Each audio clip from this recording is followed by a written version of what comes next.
Hello दोस्त, मैं Bittu sir आप सभी को स्टडी एग्जाम सेंटर में स्वागत करता हूं। आज हम क्लास 10th का मैथ देखेंगे, जिसमें दो चर वाले रैखिक समीकरण को पढ़ेंगे। सबसे पहले इसमें देखेंगे कि जो दो चर वाले रैखिक समीकरण होते हैं उनका जो रूप होता है वो कैसा होता है। उसके बाद उसमें देखेंगे कि दो चर वाले रैखिक समीकरण में जो होता है हमारा कौन सा पद चर होता है और कौन सा पद अचर होता है। उसके बाद जो हमारे दो चर वाले रैखिक समीकरण होंगे अर्थात दो समीकरणों को लिखेंगे, उन समीकरणों में संबंध देखेंगे कि जब दो समीकरण होंगे तो किसी न किसी रेखा का निर्माण करेंगे।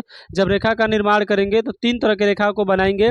एक रेखा को हम लोग बोलेंगे प्रतिच्छेदी रेखा, दूसरे को बोलेंगे हम लोग समपाती रेखा और तीसरे को बोलते हैं हम लोग समांतर रेखा। तो पहले हम दो रैखिक समीकरण वाले समीकरण को देखेंगे। तो मान लीजिए कोई हमारा समीकरण है x प्लस वाई, ठीक है, ये हमारा एक समीकरण है।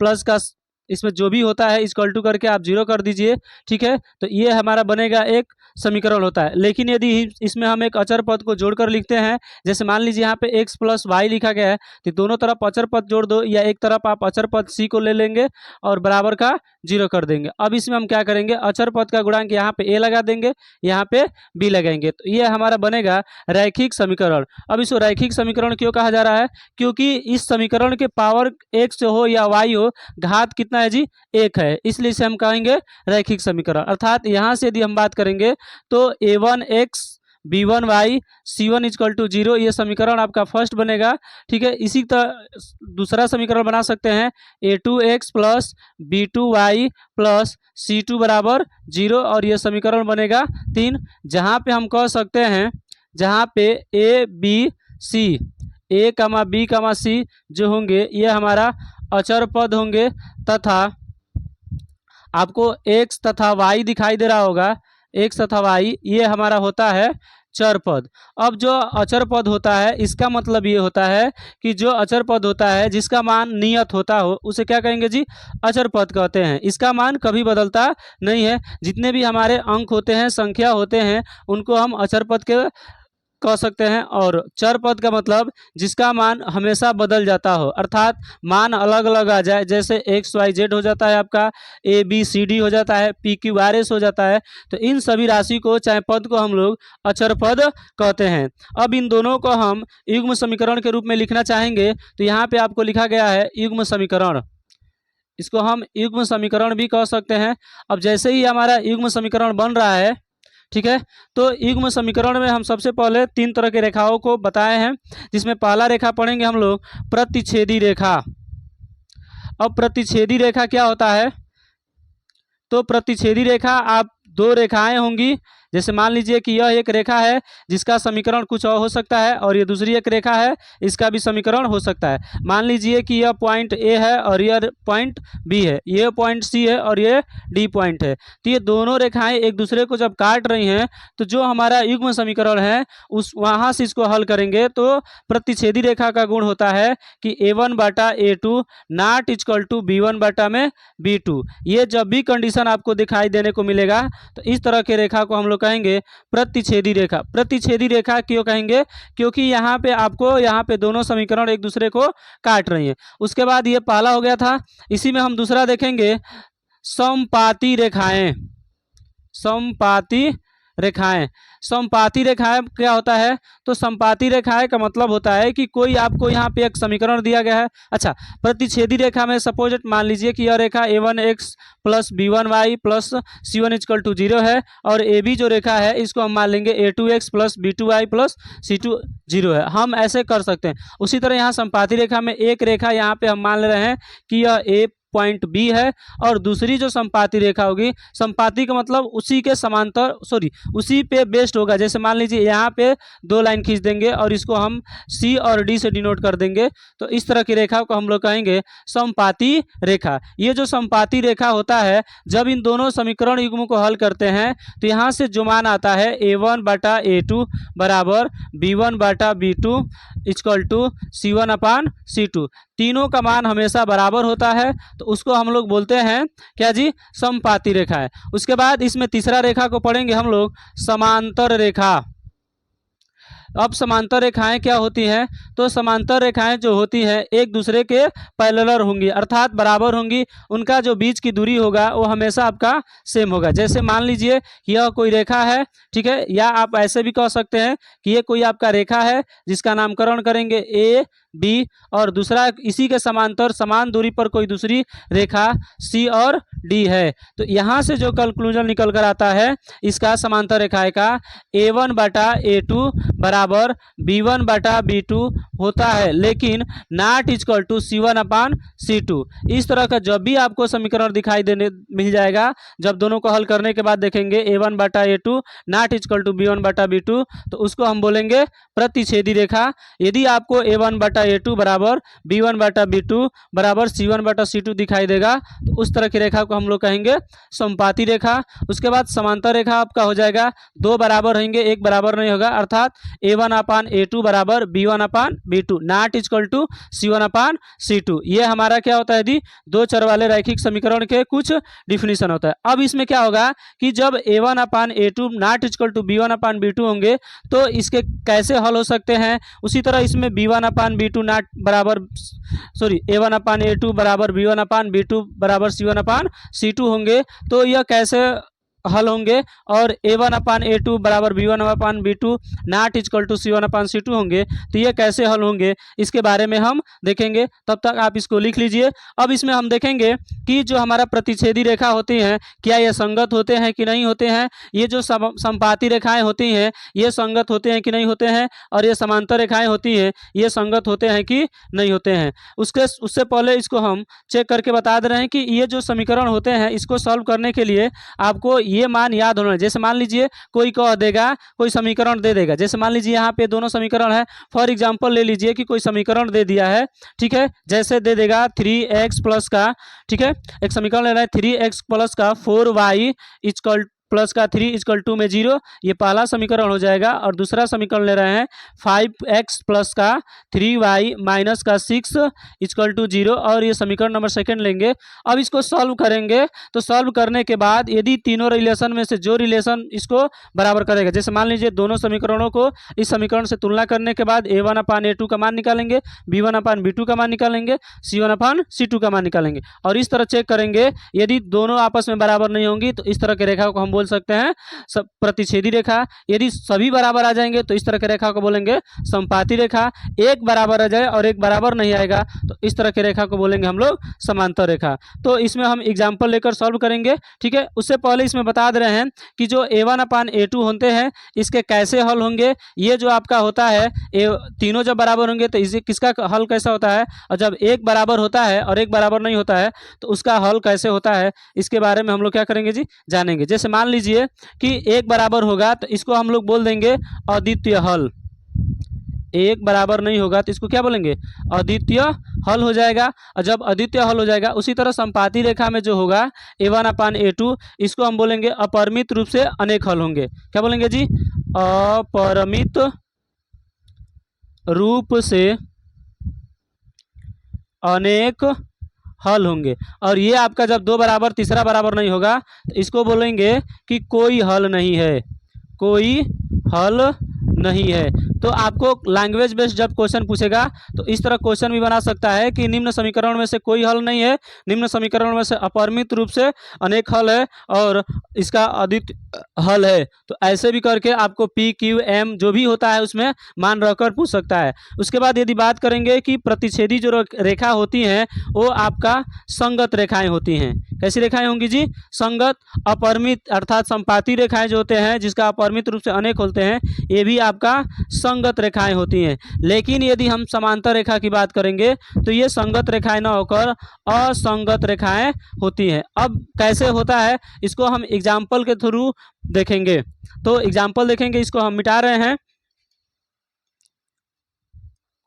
ठीक है, आपको ये याद रखना पड़ेगा a1/a2 not equal to b1/b2, और ये भी आपको याद रखना होगा a1/a2 बराबर b1/b2 not equal to c1/c2, और ये भी आपको याद रखना होगा कि a1/a2 बराबर b1/b2 not equal to c1/c2। तो आप इस तरह इसको क्या कर सकते हैं जी, हल कर सकते हैं, समझ सकते हैं। यहाँ पे आपको एक दिखा दिया गया है। अब इसमें हम एग्जाम्पल के थ्रू पढ़ेंगे कि कौन सी रेखा का अद्वितीय हल होगा, कौन सी रेखा का परिमित रूप से अनेक हल होगा, और कौन सी रेखा का कोई हल नहीं होगा। संगत असंगत भी इसमें देख लेंगे। तो सबसे पहले इसमें हम एग्जाम्पल को प्रूफ करेंगे कि एग्जाम्पल देकर कैसे, जैसे मान लीजिए यहाँ पे एग्जाम्पल लिखे हैं, इसी एग्जाम्पल लेकर हम यहाँ पे सॉल्व कर रहे हैं। तो सबसे पहले हम इसी को लिखेंगे।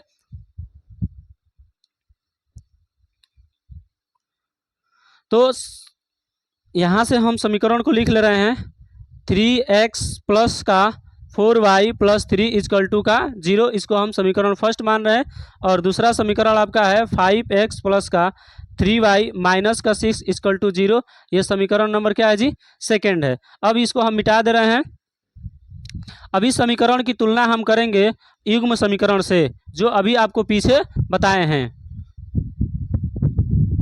अब ये युग्म समीकरण क्या होता है, तो ध्यान सीखिए। समीकरण एक की तुलना कर लो, यहाँ से समीकरण एक की तुलना a1x plus b1y plus c1 is equal to 0 से क्या करेंगे जी, तुलना करेंगे। तुलना करने पर यदि हम तुलना करते हैं तो देखिए ध्यान से, x x कैंसिल हो जाएगा तो a1 का मान आपका 3 हो जाएगा। उसी तरह y कैंसिल हो जाएगा तो b1 का मान यहाँ से 4 आ जाएगा, और c1 का मान आपका कितना हो जाएगा जी, c1 का मान 3 हो जाएगा। और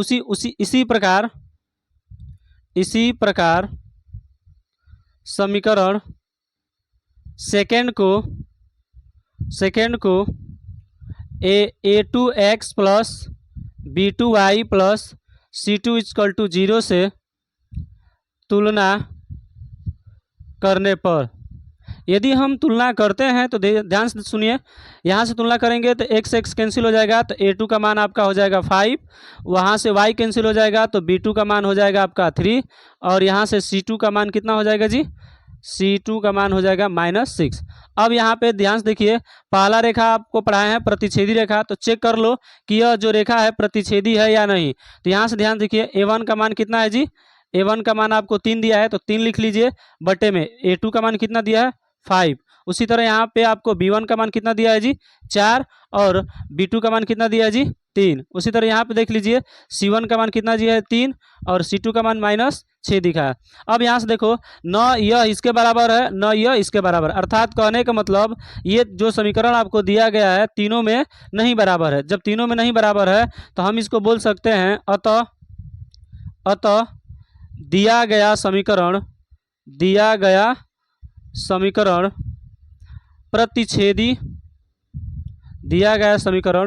प्रतिच्छेदी रेखा है, तथा ये जो प्रतिच्छेदी रेखा है, अब बताया है कि जब भी प्रतिच्छेदी रेखा होगा तो ये कैसा हल होगा जी, तथा इसका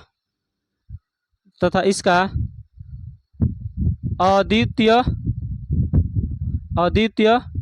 हल होंगे, अर्थात अनेकों हल हो सकते हैं इसका। अब जब अद्वितीय हल होंगे तो इसमें रेखा भी पूछ सकता है कि कैसा होगा, तो यहाँ पे लिख सकते हैं कि यह संगत भी होगा, क्योंकि प्रतिच्छेदी रेखा का जो फार्मूला होता है a1/a2 not equal to b1/b2। यहाँ से इसको हम क्या कर सकते हैं जी, प्रूफ कर सकते हैं। तो ये आपका समीकरण दिया है, अर्थात ये आपका एग्जाम्पल था। इस एग्जाम्पल के थ्रू हम प्रतिच्छेदी रेखा को समझ सकते हैं। जो भी आपको समीकरण दिया गया होगा इस तरह हम समीकरण को क्या कर सकते हैं जी, हल कर सकते हैं। अब दूसरा हम एग्जाम्पल इसमें ले रहे हैं कि जो अभी आपको यहाँ पर दिखाया है कि प्रतिच्छेदी रेखा क्यों नहीं है, तो यहाँ से जिस तरह मान निकालकर हम सभी को बराबर करके देखे हैं तो आपस में कोई भी अंक बराबर नहीं। इसको आप छोटा रूप भी कर सकते हैं, जैसे यहाँ पे 3/-6 है तो इसको 1/-2 भी लिख सकते हैं, कोई दिक्कत नहीं है, अर्थात इसको सिंपल भी बना सकते हैं। इसके बाद हम इसमें दूसरा समीकरण ले रहे हैं।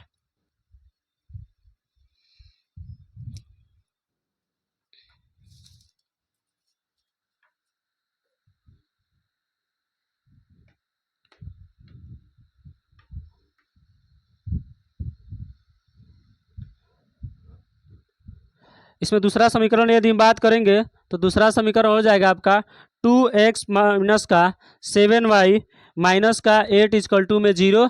ये समीकरण आपका फर्स्ट हो जाएगा। उसी तरह इसमें ले लेंगे 4x माइनस का 14y और हो जाएगा आपका माइनस 60 इजकल टू में 0। ये समीकरण नंबर सेकंड हो जाएगा। ये आपका सेकंड एग्जाम्पल है। अब जिस तरह हम पहले एग्जाम्पल में बताए हैं कि समीकरण एक की तुलना a1x plus b1y plus c1 बराबर 0 से तुलना करेंगे तो वहाँ से आपका a1 b1 और c1 का मान निकल जाएगा। पुनः उसमें क्या करेंगे कि जो समीकरण सेकेंड है इसकी तुलना हम a2x plus b2y plus c2 बराबर 0 से करेंगे तो वहाँ से आपको a2 b2 और c2 का मान निकलेगा। और उसके बाद हम मान को क्या करेंगे जी, सबको रखेंगे। तो यहाँ से लिखेंगे समीकरण एक को a1x plus b1y plus c1 बराबर 0 से तुलना करने पर यदि हम तुलना करते हैं तो a1 का मान यहाँ से आ जाएगा 2, b1 का मान आ जाएगा माइनस का 7 और यदि हम बात करेंगे तो यहाँ पे माइनस का 7 है। उसके बाद c1 का मान यहाँ से हो जाएगा माइनस का 8। इसी प्रकार समीकरण 2 को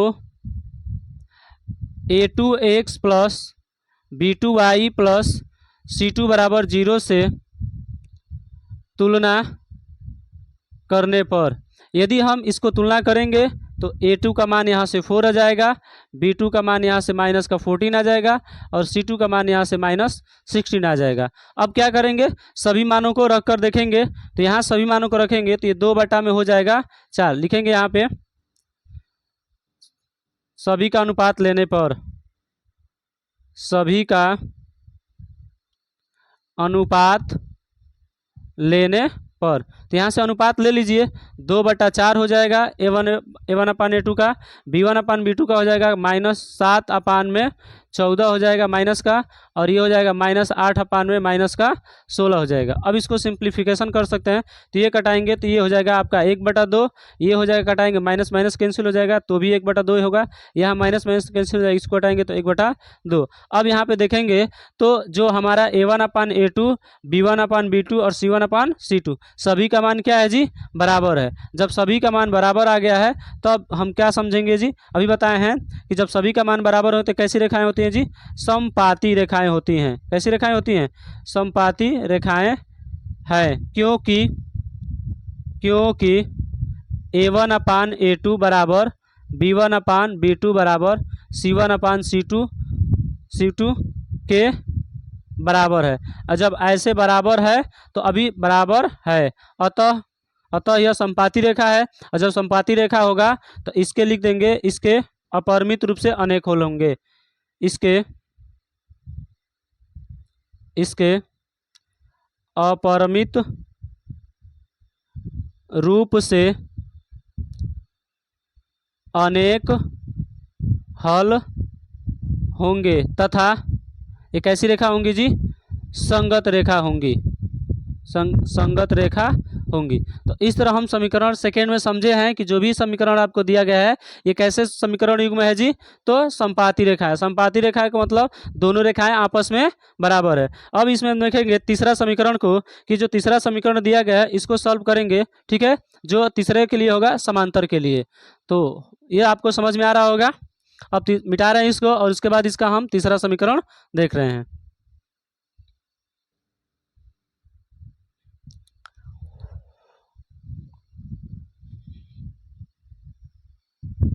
अब तीसरा समीकरण यदि हम बात करेंगे तो तीसरा समीकरण में हम ले लेंगे 2x माइनस का 7y माइनस का 8 इजकल टू में 0। ये समीकरण नंबर फर्स्ट हो जाएगा। और दूसरा होगा हमारा 4x माइनस का 14y और यहाँ पे हमारा कुछ प्लस का हो जाएगा 16 इजकल टू में 0। ये समीकरण नंबर क्या हो जाएगा, सेकंड। जिस तरह हम एग्जाम्पल फर्स्ट और एग्जाम्पल सेकेंड आपको बताए हैं उसी प्रकार आपको ये एग्जाम्पल थर्ड को भी सॉल्व करना है। अब इसमें क्या लिखेंगे कि जो हमारा समीकरण एक है, समीकरण एक को a1x plus b1y plus c1 is equal to 0 से तुलना कीजिए। जैसे ही तुलना करेंगे, चाहे तुलना करने पर यदि हम इसको तुलना करेंगे तो a1 का मान 2 हो जाएगा, B1 का मान माइनस का 7 आ जाएगा और C1 का मान माइनस का 8 आ जाएगा। इसी प्रकार समीकरण 2 को A2x plus B2y plus C2 बराबर 0 से तुलना करने पर, यदि हम तुलना करते हैं तो A2 का मान आपका हो जाएगा 4 और इसके बाद यहाँ से हम बात करेंगे तो B2 का मान माइनस का 14 हो जाएगा और C2 का मान यहाँ से 16 हो जाएगा। अब हम क्या करेंगे, लिखेंगे सभी का अनुपात लेने पर, सभी का अनुपात लेने पर यदि यहाँ अनुपात लेते हैं तो 2/4 हो जाएगा। यहाँ से लेंगे तो माइनस का 7 में माइनस का 14 हो जाएगा और यहाँ से लेंगे माइनस 8/16 हो जाएगा। इसको और सिंप्लीफिकेशन करेंगे तो ये हो जाएगा आपका 1/2। ये इसको सिंप्लीफिकेशन करेंगे तो ये हो जाएगा 1/2 और इसको करेंगे तो ये माइनस 1/2 हो जाएगा। यहाँ पे आपको दिखाई दे रहा होगा कि जब हम तीनों का अनुपात ले रहे हैं A1/A2 बराबर B1/B2 और C1/C2 के, तो जो A1/A2 है वह B1/B2 के तो बराबर है, लेकिन नॉट इक्वल टू C1/C2। ये जो आपका समीकरण दिया गया है यह क्या है जी, आपका A1/A2 बराबर B1/B2 not equal to C1/C2 से तुलना करेंगे तो तुलना करेंगे तो एक ऐसी रेखा को प्राप्त कराएगा जी, तो ये समांतर रेखा को दिखाएगा। करने पर समांतर रेखा प्रदर्शित करता है, समांतर रेखा प्रदर्शित करता है। जब समांतर रेखा प्रदर्शित करता है तो अभी बताए हैं आपको पीछे, जब भी समांतर रेखा को प्रदर्शित करेगा तो इसका हल क्या होगा जी, इसका कोई हल नहीं होगा, कोई हल नहीं होगा। और जब कोई हल नहीं होगा तो इसको बोल एवं कैसी रेखा को प्राप्त करा देगा, यह असंगत। कैसी रेखा जी, असंगत। तो ये हमारा एग्जाम्पल 3 भी आपको समझ में आया होगा कि जो हमारा A1/A2 बराबर B1/B2 not equal to C1/C2 के ये बराबर है। तो इस तरह हम आपको 2 चर वाले रैखिक समीकरण में 2 समीकरणों में आपको प्रतिच्छेदी रेखा, समपाती रेखा और समांतर रेखा के जो भी प्रॉपर्टी हैं, चाहे उसका गुण है, आपको बताए हैं एग्जाम्पल के थ्रू। यह वीडियो आपको पूरा समझ में आया होगा। तो आप इस वीडियो को लाइक कीजिए, सब्सक्राइब कीजिए और अपने दोस्तों के यहाँ शेयर कीजिए। Thank you.